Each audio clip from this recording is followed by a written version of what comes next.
Welcome again to Uncle Play, where we are still, every video that you've seen so far has been us recording back to back. So, energy drinks have happened, beers have been refilled, cheers. Cheers. And we're here to talk about the Mystic cards from the Edge of the Earth Investigator expansion. I guess you have to specify, these are not from the campaign expansion. That doesn't have Mystic cards, we don't think.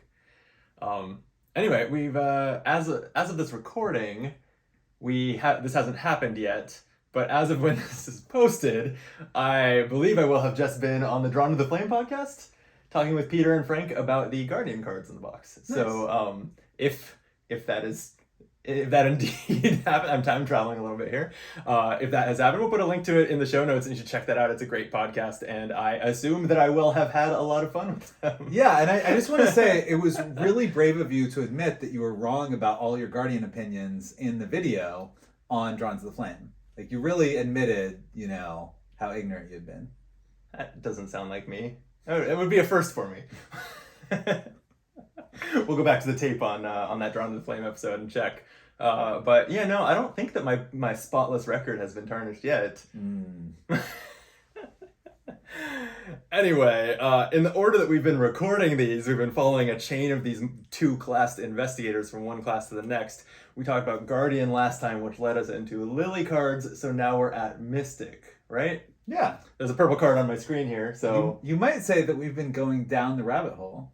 You might. Which also might be the name. I was going to say, which would be a pretty lame dad joke here. or a good segue, depending on how you look at it. All right, go down the rabbit hole. What do we got? All right. This is a permanent limit one per deck, purchase the deck creation assets, just like we've been seeing with the other classes.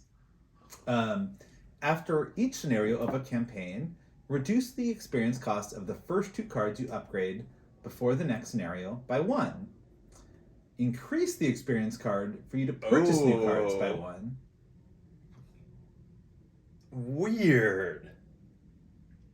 So this is a lot like Arcane Research, the Mystic card that deals you a trauma in exchange for it being cheaper to upgrade card. Is that maybe spells specifically? Yeah, so this is... For Arcane Research? This one also leans into the fact that Mystic has a lot of multiple levels of its cards. So this card actually needs an immediate errata, because I believe that it makes it impossible for you to have a deck on the first scenario, because everything has at least 1 cost. I'm pretty sure this needs an immediate errata. Maybe if you want to be really semantic. I don't think that at deck creation you are purchasing cards, though. I think you're just building a deck. Really? I don't know. It's funny, so that you upgrade. Yeah. Reduce the... So it's like... You've got a real... So, Arcane Research has the downside of giving you a mental trauma, which Mystics tend to have high sanity, so they don't care that much. Yeah. But it is a downside compared to this. But it leaves you the flexibility to wing it as you build your deck, just as long as you mostly want to make sure that you're upgrading your Shrivelings or whatever to take advantage of that discount. This one, you almost need to have you have to have your plan and evaluate whether this is going to be worth it, right? It also is probably not worth it if you take Arcane Research, and as you said, most Mystics are totally fine taking Arcane Research. So I mean, this does stack with Arcane Research, right? Can't you? Yeah, but you're gonna run out of stuff to upgrade eventually if you have both. I think this is just bad. Yeah, that seems like it to me too. I don't know. It really makes me think in a different way, because for the most part, over time, I've gotten less and less interested in even comparing the level X version to the level Y version of a card, because ultimately you don't actually upgrade all that often. You just buy the card you want when you want it. Yeah. And this actually does then make you really care about whether you already have a card of the same name in your deck when you buy that next card. It does. Wait, does it? Does so a lot of Seekers can take this. This reduces the cost of upgrading identified cards, right? Because they have the same card name. Yeah. So it's another way besides shrewd analysis that gives you that big discount but randomizes your upgrades. Is another way to get a discount on upgrading identified cards. You would only really take this if you're going to identify several things. But that's a thing. Maybe I think this is better in Dream Eaters because like in a 4 scenario campaign, not buying any new cards and only upgrading probably more doable. Yeah, although you get a similar amount of experience just in a shorter time, to where I would think you're facing. In fact, you can get this discount fewer times in Dream Eaters, right? Because it's only 2 cards per scenario. So this maxes out at Dream Eaters as long as there's no like side scenarios added. This can give you best case. This gives you 6 savings in Dream Eaters, and it can do better than that in longer campaigns. So I don't know if I agree. But yeah, at least as a person who doesn't sit down and like build my level 0 deck and also my scenario 8 deck and have a whole plan on how I'm going to get from point A to point B, like that's not how I approach it. I don't think this is for me. All right, let's leave the rabbit hole. And on to the dragon pull, which just conveniently rhymes there. It's a level 0, 3 cost mystic asset, item, weapon, melee. It's a 2-hander that gives you an additional arcane slot and says fight. You get +1 combat for this attack for each of your arcane slots that's filled. If at least 2 of your arcane slots are filled, this attack deals +1 damage. So, I mean, it's a level 0 mystic card, which makes it in the set. It's kind of for Lily. It's certainly thematically for Lily. How many arcane slots do you think Lily's likely to actually be filling? So this is really interesting. Like as I was talking about, like with the disciplines in the investigator video, they kind of give her these like different classes that you can build her towards. So like clearly there's one, the butterfly swords route, where you're maybe taking the agility discipline as one of your first two. This one makes me think you maybe take the will one as your first discipline. Yeah. You play 2 shrivelings, 2 rite of seekings. You also play this. And you really go for like a dual, I'm a spellcaster and also a fighter thing. Right. I mean, whether that's as good as the butterfly swords route or just going machete, I don't know, but I love that like there's these 2 totally different play styles that are supported by this. Yeah, and I mean it's a level 0 card, which since Lily levels up into Guardian and will have access to machete and lots of other. Machete is just tabooed. It would use one of her 5 slots for level 0, huh? But anyway, she has access to lots of other like melee weapon options in the Guardian class. This is definitely something I would expect to level out of. But for a start, yeah, it's pretty interesting, and I kind of think no matter what disciplines you go with as Lily, you're likely to find, even if it's alchemical transmutation, you're likely to find some things to fill your... Do Rite of Sanctification slots. Also to fill arcane slots? Sure. Yeah. Although that'll take one of your 5 level 0 Guardians, but... Yeah, that's true. You would maybe want to be playing with another player, putting a lot of blesses in the bag if you're doing that, because I don't know that Lily at level 0 can bless the bag much. And the upside here seems great. This adds an extra arcane slot, so and I don't know how feasible this is, but if you are playing Dragon Pull and filling your 3 arcane slots, this is +3 combat, +1 damage on a, no limit. It doesn't exhaust, it doesn't have ammo. That's bonkers at level 0. That's great. Yeah, so I mean, there must be some mystics that want to fight occasionally, but mostly just want the extra arcane slot. Like, I'm trying to think right now who it would be. Like, Akatsuya's 3 fight. I think you've got Sign Magic, and I think if you want the arcane slots, but like, I think you play other things. But I just wonder if there's certain things where like you would fight like 4 times in a scenario, and that's enough to make it better than Sign Magic. Like, as I said, like Kachia's 3 fight. What about Diana? Maybe, although it does compete with her signature. She's another Mystic Guardian. I agree that she's like another one to think about this with, but the 2-handed is steep. Yeah, that's kind of why I look at this as it's a level 0 card that you move out of, because to have both of your hands dedicated to this, eventually it's not going to feel good. Bandolier Diana. There we go. Leveled up Bandolier Lily. Yeah, right. She would love the willpower. Yeah. So yeah, this is really a build around card. that it's pretty cool. It's interesting. So meditative trance, 2-cost event, will and book icons, insight and spirit. For each of your arcane slots that is filled, either heal 1 damage or horror. Oh, so it combos with that. Oh yeah, it does. This is pointing towards kind of a way of building your Lily deck. That I think it's still bad. Yeah. Healing is just, they keep putting out more healing cards and none of them are very good. Yeah, I think it's a little bit misleading. Like, I wonder, could this be a Carolyn card? I mean, I don't know. Maybe it's not even a good Carolyn card. I think, so absent of extra arcane slots, this is like, best case scenario, it's heal a combination of 2 damage. Yeah, that's or terrible. And or horror. Yeah, for a 2-cost not fast event.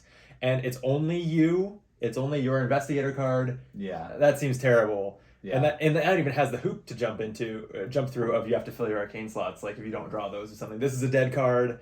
So I assume with Carolyn, if it's heal 3 horror, that she only gets $1, or do you think it's $3?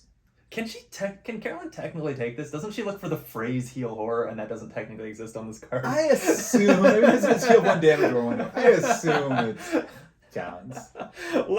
I think letter of the law says that Carolyn cannot take meditative trance, even though I agree that is a safe assumption that she should be able to. All right, let's move on. We're already there's so few level 0 cards here. We're already to leveled up cards, unless they're out of order here, but I don't think they are. Close the Circle is a level 1 2-cost mystic asset. It uses an arcane slot, but Lily can't take it, so that doesn't help that archetype. It's a ritual and synergy traded. It uses 1 charge for each class among cards you control, including this one. Oh, right, it has that synergy trait. So we've seen a card in each color so far that does that. Fast ability, spend 1 charge and exhaust Close the Circle to take a basic action. For each skill test performed during that action, you may use your willpower instead of the skill indicated for that action. So So I think for the most part, the cards that their main purpose is using willpower instead of doing something else haven't been very good. Like Wither isn't very good. Sixth Sense is pretty good because when you hit the tokens that trigger it, it's very strong. But the other times we've seen this, it's not. So this is kind of that. It does give you bonus actions, like that's obvious. That shouldn't be overlooked, but it also costs you 2 resources a card and an action to play. And you have to build around it, getting multiple classes into play to get a lot of use out of it. I'm not seeing it. How about you? So let's see. So let's say you get it to 4 classes, then 2 cost and an action for 4 actions. Pretty solid, but 4 classes is a decent amount. I think it'll probably depend on what we see from the gold cards later. Yeah. The other thing is my instant reaction was like, oh, this is an arcane slot. That's good. It helps you fill up arcane slots. But most of the time, that is a limitation, not a bonus. Yeah. I know, yeah. It is interesting. That whole caring about your slots being filled does twist the way you look at that a little bit. But like Bandolier does that for hand slots, or the leveled up Bandolier that gives you willpower if your hand slots are full kind of does that, but it hasn't dramatically made it. It's not that like thanks to Bandolier, it's great that takes up 2 hands. That's just I don't think that the cards we've seen get us there on arcane slots either. And it's also not a spell, which does have some downsides as far as interesting. How you can find it and play it. Yeah. All right. Next up, Winds of Power. 2 cost, 1 XP event, 2 will. It's a spirits. So keep on getting more Kelvin cards. Yeah, more spirit cards. Place 2 charges on an asset you control. And as a reaction, after you draw Winds of Power during your turn, play it. So this does combo with Close the Circle for 2 more actions. The downside compared to... The comparison is to the Seeker card. Yeah. Cryptic. I think it's Cryptic Writings is the econ card that gives you resources and you can play it for free if you draw it during your turn. So Yeah, we didn't really say this when we got to close the circle because I don't think I cared about this, but leveled up Mystic cards means within the context of Edge of the Earth, we're now talking about Norman cards. Yes. And so honestly, this feels like a yellow card printed on a purple border. Yeah, and actually, I'm glad you brought that up because my initial reaction was Mystics don't have a great way to draw this during their turn. Right. Like, it's not a spell, so no. they're not finding it with Arcana They don't, and they don't have a lot of discard draw. Yeah. So, yeah, I think you're right. This is just a Norman card that, like, if you're playing Double Eureka and you're playing the sketches, preposterous sketches and stuff like that, then, yeah, you probably play and you're playing also things with charges, obviously. Right. Right. Then you probably play this in Norman. Yeah, the only thing about this that is very good for Mystics is that it's charges. Or, like, the only reason this is a purple card is that it's charges, right? Which is what spells generally use. Otherwise, this is a yellow card through and through. Yeah. In a way that I'm almost surprised isn't a purple-yellow multi-class card. I mean, I think they should have just made... If they made it a spell, it would be more of a Mystic card, you know? True, yeah. I kind of wish they'd just done that. Because, it's not like Calvin's playing this, so it doesn't need to be a spirit. So, I think that this is a Seeker card. Like, it's purple, but I can only see, like, Norman and maybe Daisy and, like, other Seekers that can run low-level Mystic playing it. And then they'd also need to be built in such a way that they're also using assets with charges. Yeah. Which most Seeker Mystics do have a lot of cards with charges. That's true. You think Norman will? Yeah, because he's probably playing Shriveling. He's probably playing some tomes, like even like Mr. Rook, which is I can't remember. Is Mr. Rook now banned, or what's the latest on? No, he just takes an action trigger his ability instead of it being fast. Or wait, no, that was one speculation. I think he got chained. He got extra experience. Jeez, I can't remember. I just didn't play him anymore once he was done. Partly because I was tired of him. Totally. But I think he's charges like Necronomicon, right? His charges. So is it? Tomes are usually secrets. Oh, you're right. Some things are secrets. Like most Seeker cards are secrets. That's true. This was the weird thing. If this was a proper Seeker card, it would say charges or secrets. Oh yeah. If this said secrets and it was on a purple card, I would be pissed. I'd be like, this has no place in Mystic. What is this doing? Isn't there a Mystic card that's like you investigate and you get a charge or a secret? Like maybe secrets and charges. Yeah, I think this is not this is not merging the two, but they've been merged before. It seems really niche to me because only Seekers draw so many cards that you're likely to get the free play on this, and then they also have to not only be playing assets that care about charges, but already have them in play when they happen to draw this, right? I think it's fairly bad for its price, and it's not fast. Like, you don't really want to pay for this event very much. Not excited about it. Foresight is next. A zero cost fast. This is what I'm talking about. This is going to be a good card. It's a level 1 Mystic event. It's an augury. Play when an investigator at your location would draw a card from their deck or the encounter deck. Okay. Oh, geez. Name a card. If the drawn card is a named card, that investigator may either cancel the card's effects and discard it, or immediately play that card at -2 cost. All right. The implications here are obvious for Norman. He knows what's on top of his deck. He just names it. Well, but also, it's for Norman when he has already used his ability. Because, like, you're not going to use this to play the top of your deck at -2 instead of -1. Like, that's not worth an experience. It's only worth it if you've already used the -1. Yeah. And you now want to use -2 on the next card. Yeah. So it's a little more niche, but still potentially good. It's interesting this works on the encounter deck, too. There's not a lot of ability to know what's on top of the encounter deck.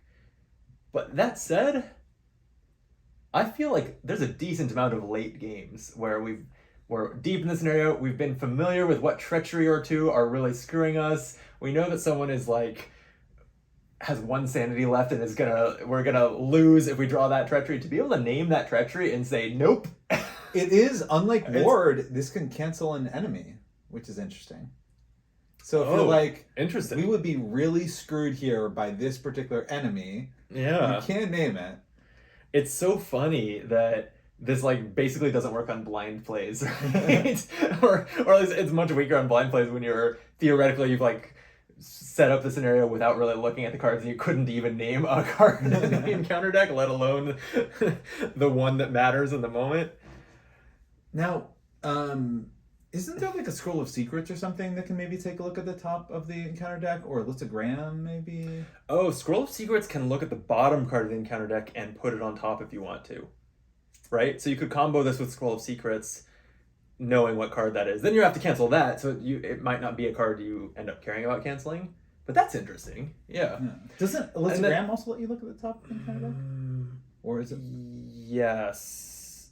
I forget what a listogram does. She can definitely look at the top of your deck. She has a Doom playstyle, which I don't like. No, but you don't have to. Yeah, It's I know, like, I know. But you use the Doom to discard the card, but you don't have to use the Doom.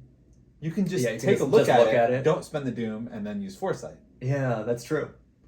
Well, and then we know Gloria has come out as an investigator with a novel. We don't have her... I think that Gloria is going to play very differently when she comes out, because if you look at the back of her cards, she has 3 signatures and 3 weaknesses. Like, it's going to be dramatically different than her book version. But anyway, she is all about like manipulating the encounter deck. Yeah. And so I could see this, see her being in the next cycle and this kind of being here and really seeing play when Gloria comes along to use it. Yeah, I think I like this in Norman. I like this in anyone that wants to kind of combo with checking out the top of the encounter deck with like Scroll of Secrets or Alyssa. Yeah. I mostly see this as like Prescient. Like, it's a card. Prescient is the one that lets you predict what you will draw on the Chaos bag and recover a spell from your discard pile if you're successful, I think. You can build around making sure it triggers, but also if you're putting it in your deck, that the stars might not align. You also have to be the kind of player who's okay with like, I'm going to take a big gamble. Like, I want to just make this work. And this creates that moment also. So it's kind of like, yes, you might line it up, you might not, and it's kind of fun as a gamble. I think there's a certain kind of player. I can be that player sometimes who likes that. I do. Yeah, I mean, I like the idea of like, it's the last turn of the game. You're like, we are fine as long as an Ancient Evils is not drawn. Right. So I'm just going to name Ancient Evils. Yeah. You know? Yeah, no, and Ancient Evils is a great example of a card that you can. We've had plenty of moments together where we're like, as long as we don't draw an Ancient Evils this turn, it is a shame that this doesn't like last the whole Mythos phase or something. Yeah. Like, cancel the card you've named for one full turn or one full round rather. Yeah. But it's interesting. I don't think it's strong. I think is where I land on this. But Occult Theory. Level 1 skill card. Oh, wait, it's this. All right.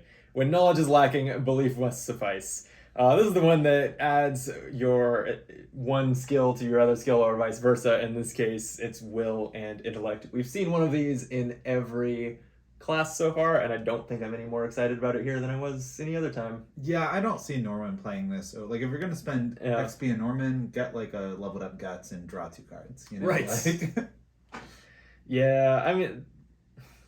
The flexibility here is interesting. Like, if you're building Norman in a way where he does have some spells using willpower and some seeker cards getting clues with intellect, this is flexible, but is it better than just unexpected courage, which doesn't cost you experience?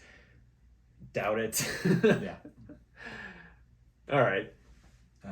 Next up, Parallel Fates. 0 cost, 2 XP, will, and wild.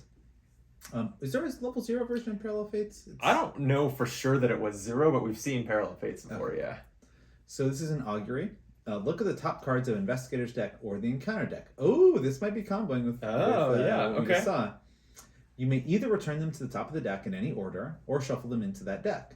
If you looked at an Investigator's deck, that Investigator may draw 1 card.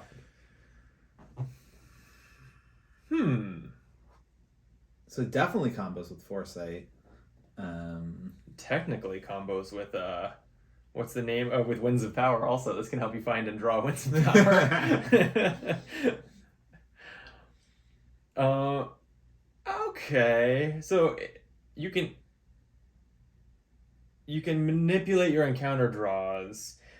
Okay, all right. So there's a few things you can do here. You're either, it's almost like a eureka or something. You're like helping a player find a card in a shallow chunk of their deck. Mhm. And in fact, if you are doing that, then you're not shuffling their deck afterwards. They're drawing the 6 cards you looked at. Just you're changing the order. So it's a little different than like eureka. Or on the encounter deck, I feel like it's. I like it. I don't like it in more than 2 players on the encounter deck. I think if it's like if I see 1.5 turns of encounter cards in 4-player, that to me that's like not super exciting compared to like I see 3 turns worth in 2-player. I completely disagree. Have you played with First Watch, the Guardian card that lets you deal encounter cards player? This does that, right? For 6 cards worth. So that's 2 rounds worth of deciding who draws which encounter card in a 3-player game. I think that's kind of great. Right? Because so I think you will very, very seldom shuffle the encounter deck if you choose to look. Oh yes, definitely. You will order them, and in even a 4-player game, that's 6 encounter draws that you've chosen who draws what. I think that's really good. Using this on the encounter deck loses that card draw, which I think kind of indicates that the design implies that the encounter is better, right? Yeah.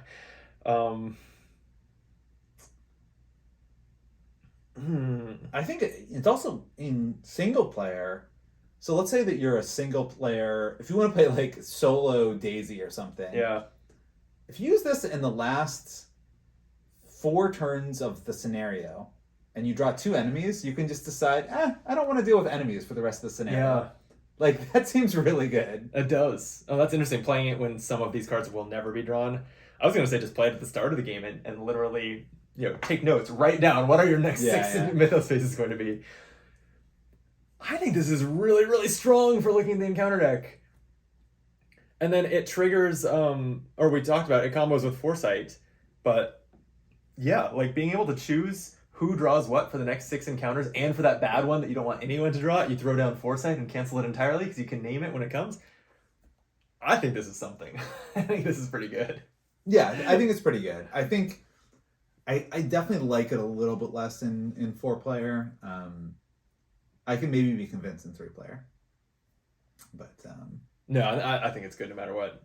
I think is First Watch level 0 or is it like 1? It's level 0 and it's fast. So First Watch is definitely better than this. Oh, because this is an action. This isn't this isn't during the Mythos phase or anything. Yeah. So First Watch is definitely better than this in 4-player. Okay, I'll give you that in 4-player. I do think in lower player counts this is better than First Watch. And then it's not a direct comparison because they're different classes, right? So like you can't. Sure, Lily could play First Watch instead of this. Or no, not. Never mind. We're talking about Norman. Lily can't play this. Oh god, it's happening. I said this would happen. Anyway, I think it's great. Astronomical Atlas, a level 3 tome. I don't think there's ever been a good Atlas card before, right? We've seen several Atlases. Well, I'm thinking of like Esoteric Atlas. There's an Atlas. Atlas Shrugged is a bad book. Fair. Anyway, this one's the Astronomical Atlas. It's a level 3 cost. Mystic. God, we're on our 4th consecutive video. It's getting to me. Mystic asset. It's an item and a tome that takes a hand slot. And as a fast ability, you can exhaust it to look at the top card of your deck. If it's not a weakness, attach it face down to the Astronomical Atlas, up to 5 cards. And then, as a fast ability, commit a card attached to Astronomical Atlas to an eligible skill test. If that succeeds, add that card to your hand instead of discarding it. Limit once per test. Ooh, so until that last sentence, I was like, so this is like quasi-card draw, but only for skills, kind of. But being able to then add it to your hand, so it's getting 2 uses out of your skills? Yeah, and I mean... wait. It's all cards, so they don't have to be skill cards. True. Yeah. You can take, like, Foresight. Had 2 intellect icons. Any double icon card is also good for that reason. You find Foresight, attach it here, commit it to a test to pass that investigation or give it to your seeker or whatever, and then also put it in your hand. Yeah. And this doesn't use secrets or anything. It has a max of how many cards can be hoarded under it, but you can use it for the rest of the game every turn. And then let me double check this, right? The second ability doesn't exhaust, so you're not choosing one or the other. Yeah. This seems great. Yeah, and I mean, think about it this way. If you're Norman and you have Deduction on top of the deck, even if nothing else, it's a free card draw because it gets Deduction off the top of your deck and lets you play the next card under it. True. Like, so this is doing a ton for you. It's like you put Deduction on this, you then can play the card under Deduction. You can also commit Deduction to a test and then add it to your hand and deduct again. Yeah. Like, it's getting so much value. This seems amazing. I think this is an auto-include in every Norman, but also probably a number of other Mystics. Or And not auto-include, but I think it's worth considering in a lot of other Mystics frequently don't have full hand slots, so like this is, I mean, it costs experience, but it's not really competing against a lot of other cards for that. It's an item, which means Bob can buy it for them. Yeah. Or buy it for himself. Bob can give this to Daisy! Because Daisy can't take it. Daisy can't run it. Bob can take it from Norman. So how does that work? All right. So Bob, Norman, and Daisy have to be at the same location, right? Bob can look at the items in Norman's hand. Yeah. Norman and Bob collaborate to pay for it at a 1 discount and then play it for Daisy. Yeah. And it's not even an action, so it doesn't even synergize with Daisy. But I still think that that's funny. Yeah, that's funny. You're right. Daisy's bonus tome action doesn't matter here, but if you're playing with the alternative Daisy, she likes tomes for different reasons, right? Like adds to her will or something. Yes, the parallel Daisy. Yeah, I haven't really gone in deep on the parallel investigators. I don't remember the details there, but yeah. I mean, this is the type of thing that I would absolutely, if Bob is a member of your team, like throw this kind of stuff in. It doesn't matter if it's not part of your deck's plan. You'll figure out who has the hand slot at the point in the game where you draw it. It'll be cheaper and a free action to play because that's how Bob works. And you just then just get all upside for the rest of the game.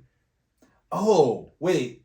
Can Bob give this to, like, Silas? Bob can give this to anyone. But, like, because I'm just thinking, like, Silas is so skill card focused. Yeah. Like, that seems pretty awesome. This is what I was talking about when we talked about Bob, is that much more than teamwork, which is a one-off thing, like, Bob opens up all of these new, only for items, so it is only a subset of cards, but all these different characters can use cards they never had access to in a way that I think it's super cool, because it's not just like, oh, now Silas can put this in his deck. It's like, well, you have to you have to make it work. You have to find the card and meet up, and Bob has to play it and all this stuff, but it's super cool. Yeah. I'm really excited for Bob Jenkins. He's still, after this is the third class we've looked at plus the investigators, still he's the highlight to me. I'm so excited for Bob. Yeah. All right, what's next? So next we got Healing Words, 2 cost, 3 XP, 2 will. It's a spell, uses 4 charges. You can spend a charge to heal 2 damage from among investigator's location. It's basically, there's like a horror version of this that already came out. I think we've already said a couple times that healing is not super exciting to us. Next up we have Grounded. It's a level 3 0 cost mystic asset. It's another composure, so we've seen these upgraded versions of all the composures so far. This one, and I think this is the same, or I think this is a parallel to what the original Grounded did. This gives you +1 skill value during skill tests on spell cards. And then non-direct damage and horror must be assigned to Grounded before it can be assigned to your investigator card, and you can also spend resources to pump skills during the tests. None of that is very surprising once we've seen those other composures. The 2 and 2 here, though, that makes a big difference, because this, unlike all the other composures, including the level 3 ones we've seen, this doesn't have that 1 point weakness. Yeah, and I think this was one of the weaker ones, and so I like that they balanced that out with, like, this is one of the more durable ones. I don't even know if I'd agree that Grounded was one of the weaker composures, but I think that Mystics didn't tend to need it, right? They just have so many ways to boost their willpower, and all their spells use willpower. But it was like the +1 skill value during spells is like a little bit weaker than +1 will, because you can't use it on Mythos phase, for example. Yeah, the trade-off is that like spells that use other things but will give you +1, so but rare. So it is so rare. And I'm struggling to think of, like, yes, there have been more spells in other classes since the original Grounded came out, but still, I don't know. I mean, we just saw that Guardian spell, but like most Mystics can't take that. Yeah. So Mm. Yeah, I think, I actually worry that despite it being very strong for being at level or zero resources and fast. I mean, I talked about that on the others also, that buffing your skills for no cost whatsoever is very good, other than the 3 experience. Yeah, I worry that this won't see much play just because Mystics don't need it, right? Like, Mystics just don't Uh, struggle for willpower most of the time. well, I mean, I mean, you are in Mystic. You do end up spending a decent amount of XP to boot. Like for example, you spend 3 XP on Shriveling 3 yeah. to get that will boost. So it's like if you have this, maybe you don't need Shriveling 3. Mm. Also, 2 health soak is significant in Mystic. That is true. Yeah, and again for 0 cost. I'd much rather play this than Healing Words for 2 cost and all these actions to heal 2 damage. Yeah. What was I gonna say? I wonder if, because this practically just buffs your willpower, I wonder if like the existence of Grounded frees you up to explore things that are not Holy Rosary. Yeah. In your accessory slot. Like maybe this means that you don't need your ally and your accessory to both be +1 willpower because you can get one here. It is nice to see more cards give you those boosts so that you can not feel like there are so many must includes in the other slots. Cool. Yeah. Ooh. This looks fancy. True Magic is a 4 cost, 5 XP assets, 2 will, 1 wild. Subtitle, Reworking Reality.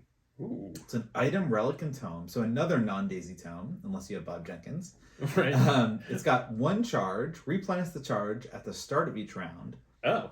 You may resolve abilities on spell assets in your hand by revealing them from your hand. Treat True Magic as if it were the revealed asset to pay its costs, spend charges, performance effect, etc. And it takes a hand and arcane slot. Wait, so this lets you never bother to play your Shriveling, keep it in your hand forever, and keep using this charge over and over on it. Exactly. So as long as you're okay with, as long as you only need 1 Shriveling charge, you never need to play your Shriveling. Huh.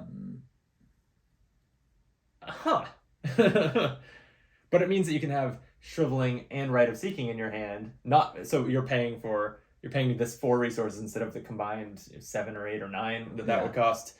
And you can only use 1 per turn, but you can A, save an arcane slot, and B, can use a lot more than 4 charges on each if you need over time. And also, if you have this out, is there a reason to ever play Sixth Sense? Like, why would you not just use this 3 times to play Sixth Sense instead of putting Sixth Sense out? You play this, Sixth Sense with or anything that doesn't use charges. This has no limitation. This is just, you can use the action abilities on spells in your hand. Yeah. Period. Right? Like, that's pretty crazy. Yep. Like, so I'm just saying, like, a typical game. So you get this out. So you draw Sixth Sense. This saves you from ever having to pay the resource cost of Sixth Sense. So that's saving you 3 resources. Mm-hmm. Then you draw, say, Shriveling 5. So you may be the first couple enemies that come out. They only have 3 HP. So you just play Shriveling 5 from your hand. Then the boss comes out. You maybe then play Shriveling 5 from your hand once. Then you could follow that up with playing Shriveling 5 to the board and do another 3 damage from the board. So it's now saved you. That was a lot. Like, I don't know if I followed all of that. Okay, so you got 3 actions. The boss comes out. So your first action is fire a Shriveling charge from the hand using True Magic. Second action is play Shriveling 5 to the board. And your third action is fire Shriveling 5 from the board. Like if you want to, if the boss has a lot of HP, you know. So that was a roundabout way of saying you can use this to trigger. Your 3 actions can be trigger a spell, play it, trigger it again. Yeah. Sure. Oh man, yeah, this is wild. It's both. Man, it simultaneously is so flexible and so limited because it lets you have it lets you have that suite of an investigate spell, an attack spell, and an evade spell or whatever, or now chemical transmutation in your hand, and decide whatever matters in the moment. But it also is only one of them each round. Yeah. Because it only gets the one charge. Very interesting card. It's expensive, 5 experience and 4 resources. So I'm curious how much it will actually hit the table for those just because of the expense. But it is sure exciting. Yeah, it does potentially let you play some of those like niche spells, like the healing words that we just trashed, like where you're like, well, if I don't have to actually spend the resources to play this, it's okay. That being said, this is a 5 XP card. You're maybe only playing 1 copy of True Magic, so like you don't necessarily want to include cards that are bad if True Magic is not out. Yeah. You know? And it is, I feel like it matters here. It's unique. Because I feel like if you had 2 copies, you might gladly put them both into play, and you can't. Yeah. Huh. Very, very cool card. Yeah. It's hard for me to imagine getting this into my deck even, right? Because it would be kind of like late campaign. I'd have to be spending 5 experience, and it's like, what deck would I actually put this in? Mystics do have a ton of experience, though, because they've got the 2 arcane research. Maybe they also have it down the rabbit hole or something. Like, I feel like I have XP to play with at the end of a campaign with Mystic. Right. It's just that I feel it's a level 5 card that it feels like you need to build around. And I feel like since it's level 5, you have to build around it before you actually have it. But you have to make sure that the deck you've built around this also is fine without it, right? Which is a lot.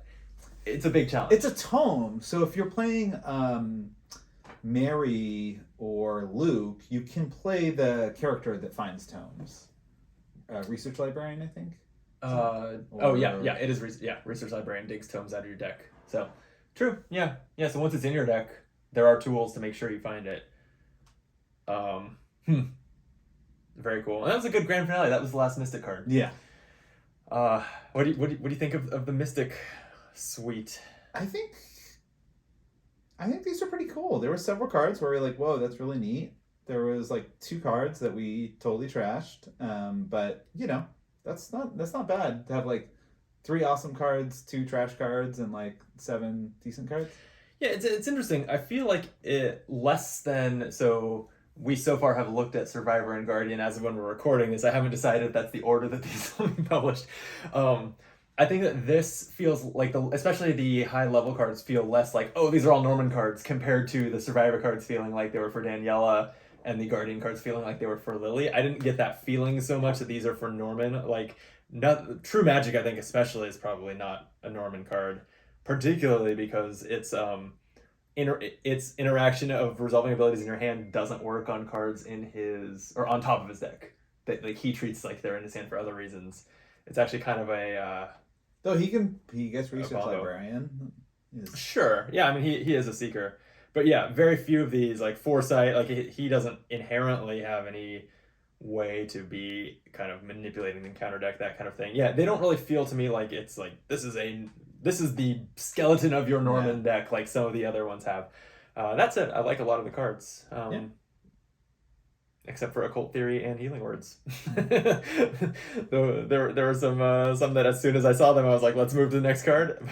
But still also some very exciting ones too. Yeah. Okay, very cool. Well, thank you for yet another 45 minutes or so of Arkham cards. It's adding up. I'm getting slightly delirious, but we can probably squeeze in one more in this session, so even more delirious from here. With that, if you would like and subscribe to the channel, all that good stuff, you'll see when the next Impressions video comes out. We're spacing them out a little bit. I think we've said at some other times too, because we've got a year to kill until the next one of these boxes comes out. So there's no rush. But yeah, appreciate you joining us. Until next time, be optimal.